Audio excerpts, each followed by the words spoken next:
guys, welcome to my YouTube channel Medical Service. Today I will share the review of Panadol syrup. इससे पहले अगर आप मेरे channel पर न्यू हैं तो मेरे चैनल को सब्सक्राइब कर लें ताकि मेरी आने वाली तमाम वीडियोस के नोटिफिकेशन आपको टाइम टू टाइम मिलते रहें। पेनाडोल लिक्विड फॉर्म में ये हमारे पास सिरप है जो 120 ml की मेरे पास बोतल है। ये हम लोग बच्चों में यूज़ करते हैं 2 साल से 12 साल तक के बच्चों में। अगर बच्चे को फ़ीवर हो गया है या फिर कहीं से लाइट सी पेन है तो उस कंडीशन में हम पेनाडोल लिक्विड पैरासीटामोल को यूज़ कर सकते हैं। जो फ़ीवर है वो एक सिम्पटम है, हम उस सिम्पटम को रिलीव करने के लिए पेनाडोल सिरप देते हैं, बट उससे पहले हमें अंडरलाइंग कंडीशन के बारे में पता होना चाहिए।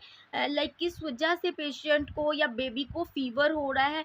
लाइक वो हो सकता है कि बच्चे को डायरिया हुआ है, पेट में बहुत ज़्यादा दर्द है, उस दर्द की वजह से फ़ीवर हो सकता है।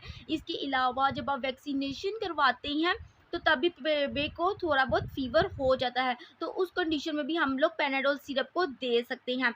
इसके अलावा बेबी को दांत में कोई दर्द है या फिर हल्का सा हेडेक हो रहा है तो उस कंडीशन में भी हम पेनाडोल सिरप को दे सकते हैं।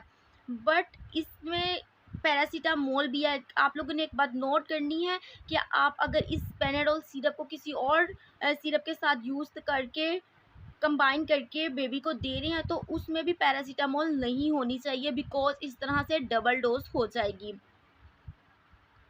नेक्स्ट इसकी प्राइस की बात की जाए तो ये आपको किसी भी फार्मेसी शॉप से इजीली 170 रुपीज़ में मिल जाएगी। बहुत सी इनएक्सपेंसिव प्राइस है इसकी।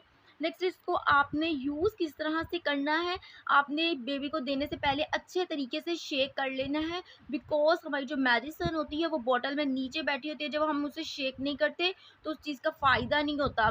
जब शेक कर लेते हैं वो प्रॉपर्ली मिक्सअप हो जाती है और जो है जल्दी इफ़ेक्ट आता है, और इससे रैपिडली जो है ना बेबी का फ़ीवर कम हो जाता है, टेम्परेचर लो हो जाता है। Hope so guys you will like this video. If you like this video also share with your friends. मिलते हैं अपनी नेक्स्ट वीडियो में, तब तक के लिए अल्लाह हाफ़िज़।